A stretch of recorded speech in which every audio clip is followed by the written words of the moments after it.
Hi guys, welcome back to my channel. Today's gonna be a fun day because I'm going to be talking about books and book couples specifically. Book couples that I think of constantly and wish I could replicate that type of love, that type of yearning that I want from a real man. But at last I have to get it from a book boyfriend. So we're gonna talk about those couples, and then also tonight is a parade in my little town, and so I haven't gone since 2019. My mom and I and my little doggy are gonna try and check it out and hopefully make it. I'm feeling a lot better today, which is good. Taking my Dayquil and taking my NyQuil at night, knocking me out. So it's good, work in progress. So I'm gonna go eat breakfast and I'll come back and show you some of my book couples that I adore. Alright, well, we're back in my room and I want to discuss my favorite book couples that I constantly think about at least once a day. Maybe once a week, at least, you know. I just love these couples so much. Mainly because of the man. I love these men so fiercely. But the women make them iconic, I think. I think if they didn't have their woman with them, they wouldn't be as iconic. The first icon, the first legend that we're going to talk about is Kate Eaton and his lovely girly pop Willa in Heartless by Elsie Silver. This is the second book in the Chestnut Spring series. It's a cowboy romance. Kate Eaton is a single dad. He's the eldest of the brothers, and he has a lot of responsibility of taking over the ranch, so he needs a nanny. Willa comes into town, and she ends up being his son's nanny. There's tension, there's banter. Kate really has to not want her, but it's really hard because Willa's just so free-flowing. She's very spirited. She's the only, I don't want to say she's quirky, but she's the only quirky girl that I actually really enjoy. I love this couple together. It's just so cute and so wholesome in this book, but also the spice in this book, you need a little bit of balance. The next book is Twisted Games by Anna Huang. I forget about this book pretty often. I always forget about the series, honestly, as a whole. I think this is probably my favorite couple in the series just because of how cute they are. It is a forbidden romance. Bridget is a princess of this kingdom, and so going to school, she goes to school with 3 of her best friends. She needs a bodyguard. Her bodyguard is Reese. After graduating college, she then finds out that she needs to take the throne and become queen of this kingdom. And I just love the ways that they go to fight for their relationship in this storyline. It's very cute, also spicy, very spicy. I wish I was Bridget in Costa Rica. Just looking at the book as a whole, it's supposed to be a slow burn, but there's weird time jumps in the storyline that it doesn't feel like a slow burn. But I don't know. I feel like it works. It's just a good vibe. And if you're into princesses and forbidden romances and hot bodyguards, this is for you. The next book is my favorite book that I have read this year, and that is Just for the Summer by Abby Jimenez. I would constantly recommend this book. If you don't take any of my other recommendations, please take this one. I am obsessed with this book. I need to do a reread. I'm probably going to be rereading this book every year because of how amazing it is. It follows Emma and Justin. Justin posts on this Reddit saying that he has bad luck in love. He'll date someone for a while, they break up, and she goes on to meet the love of her life. And so Emma sees this and is like, dude, that happens to me also. So they make a plan to date for the summer, break up, and then they can go on and find the loves of their life. And while they're dating, things happen, feelings are drawn up, but they're also both going through a lot of family trauma, taking on responsibilities that they didn't know that they needed to do. I really enjoyed this book. The quotes are really gut-wrenching, but I just love how real this couple is. Not everything is fluffy, not everything is cute and romantic. There's going to be trials and there's going to be tribulations, and it's how you work past that. This next book I feel I don't hear a lot of people talk about, and granted, I don't want to say it came out a while ago, but I just feel like it doesn't get enough recognition. Love Theoretically by Ali Hazelwood. This follows Elsie. She does not have a lot of money. She has this app where she fake dates these guys. Well, one of the guys that she fake dates, she meets his family. One of the guys is Jack. That's the brother of the guy that she's fake dating. She tells his family that she's a librarian. Elsie gets an opportunity to potentially get a job as a physicist at a college. And so as she goes to apply, Jack happens to be one of the board members in this recruiting process to see whether or not who's going to get the physicist job. And he's like, what are you doing here? You're a librarian. Have you been lying to my brother this whole time? And like gets really mad, really defensive, as he should. Because to him, she's just been lying the whole time, when in reality, she's actually been a physicist the whole time. She's a theoretical physicist, but they start butting heads because Jack is a experimental physicist, and there's a whole backstory with that. And so I didn't know some terminology in this book because obviously I'm not a physicist or a woman of science, even though I did get my bachelor's of science in psychology. Those two are not the same thing. I enjoyed this book. I thought it was cute. I listened to it as a audiobook on Spotify, but I loved it so much that I wanted to get the physical book, so I need to reread this so I can underline so many quotes that I enjoyed. But I do love this book, and I think the couple, like, you love to see a smart, intellectual, very communicative man better his woman in ways that she could not have comprehended. Like, she is a super independent woman. She does not need a man. But Jack adds value into her life and shows her all the ways that he appreciates her and shows her how beautiful she is on the inside and out. And it's so heartwarming and it's so cute. And I definitely need to reread this. This next book is one that I talk about so very often, and I'm so sorry if you're getting tired of this, but it's The Predator by Runix. I am obsessed with Tristan Kane.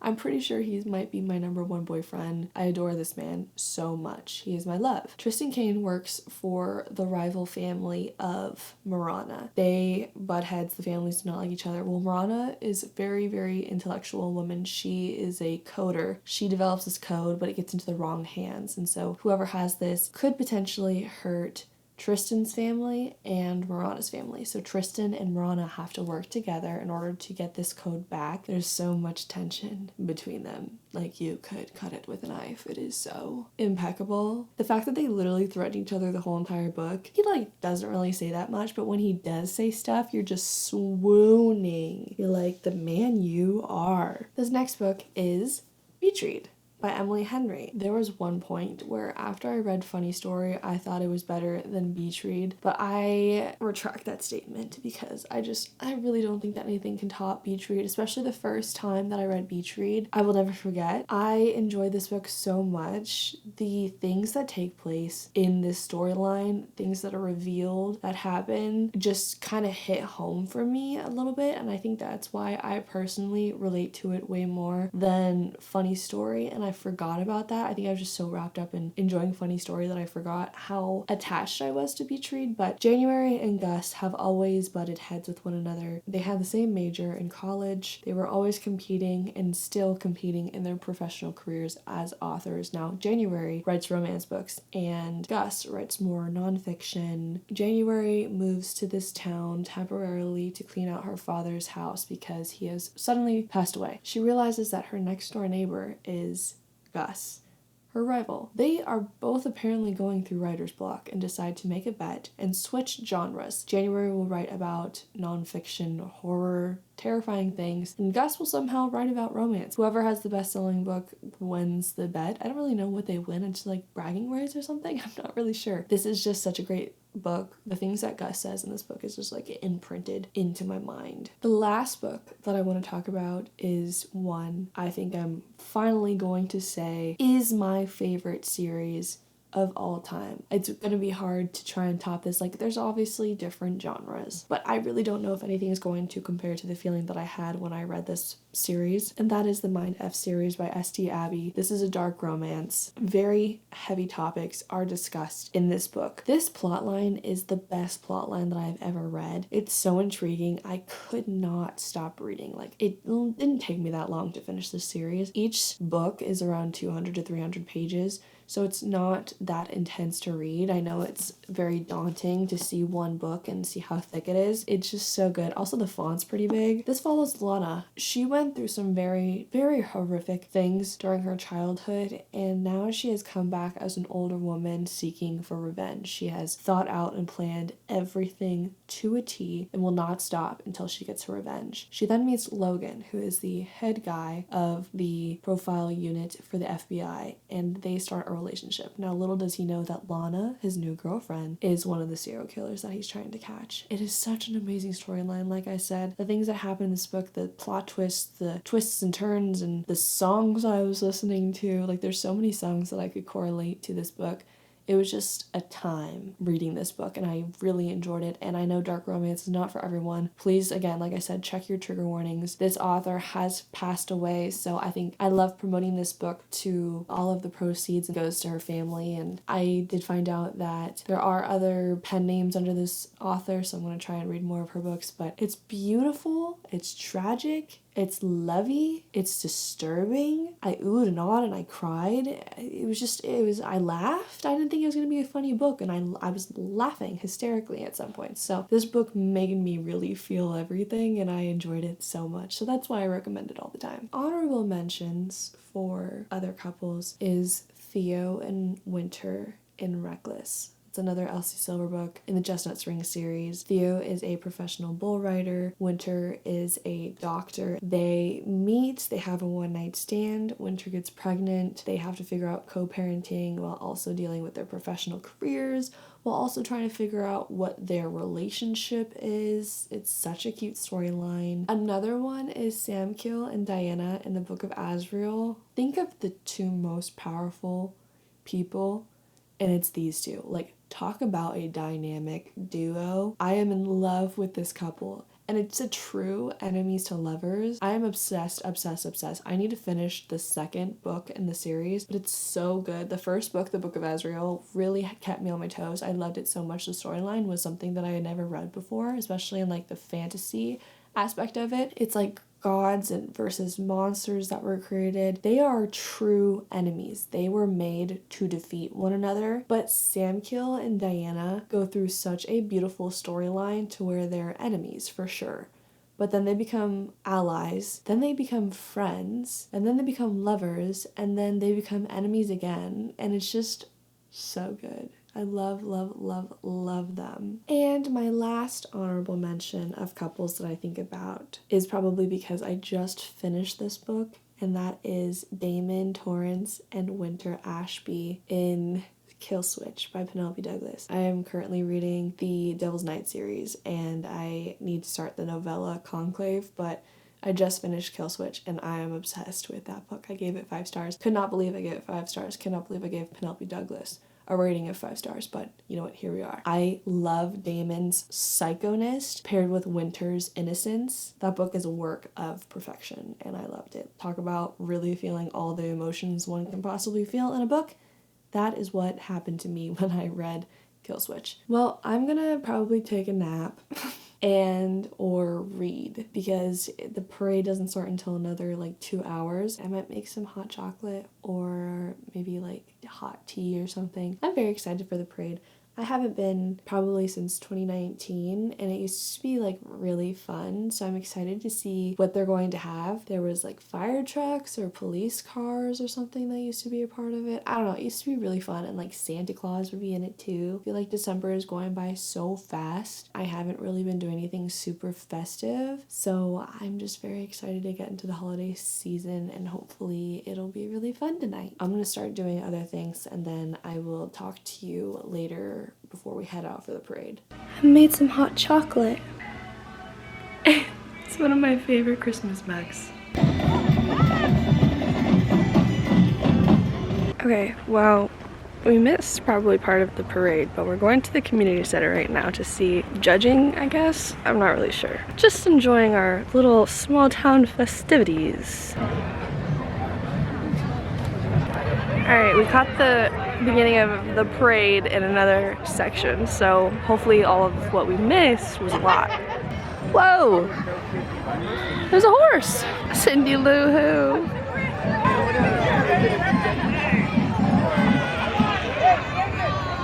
Hi, what's going on? There's so much happening.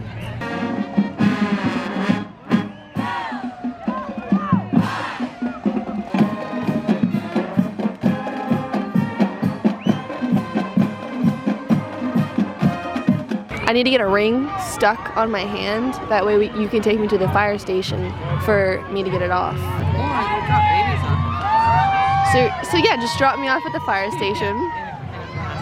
Yeah. In a basket. I thought you said a casket. I feel like I wouldn't be able to be a good judge in this type of instance because all of the little girls that are on the cheer team or like the dance team, you're judging their flow also. And like I would feel bad for judging little girls, you know? Like why would you put little girls dance team that are like 5 in the same competition as a high school marching band? I feel like I'm in a High School Musical like music video right now because we didn't have this at my high school. No. They didn't have marching bands? No. And we did not have a good cheer team. Bless their hearts, but they were not very good. Exactly.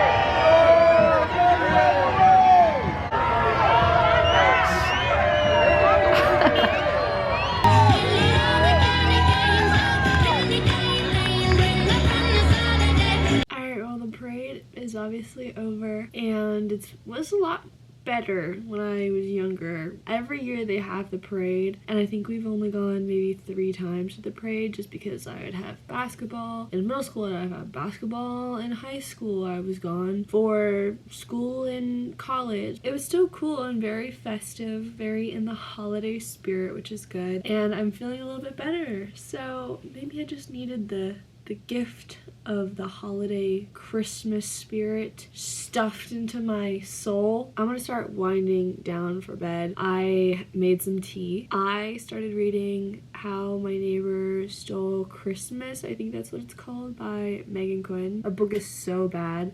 I think I'm gonna have to DNF it. It's so bad. I've read some pretty bad books. This is one of the worst books that I've ever read. It's up there with Wreck the Halls with Tessa Bailey.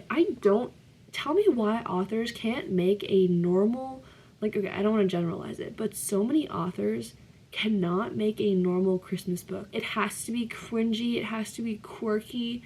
I don't get it. I don't understand. The main character, the girl, is so infuriating. The self-absorbed, airhead, obnoxious behavior that she does drove me up the wall. And I'm only in like chapter 3 or chapter 4. I don't think, like, I'm just gonna like skim all of it. I don't even know. I might not even skim it because it's so bad. So I might start reading Big Nick Energy. I'm gonna start that. I just wish that there was like really good Christmas books. But I'm gonna end the video here. I hope you enjoyed today. I hope you enjoyed the books that I recommended. If you want to follow me on any other social media platforms, I'll have them linked down below in the description. And I hope to be seeing you in the next video. Bye.